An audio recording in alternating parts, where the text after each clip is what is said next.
में घुसता रह ना हमसे पूछता रह काथी के रसीद देवर कटता रह। जातानी माई के मूर्ति ले आवे तू ही कोरी हो परिछावन। दुर्गा पूजा के चंदा दे दो ये भौजी 251। दुर्गा पूजा के चंदा दे दो ये भौजी 251।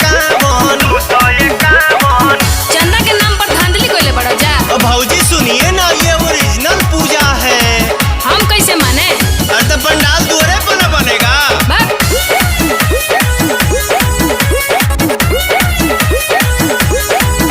हमर सैया गइल बाड़े खेते उ रहते तबे नु पैसा देते। बोलबो झूठ। सही हो हे हमर सैया गइल बा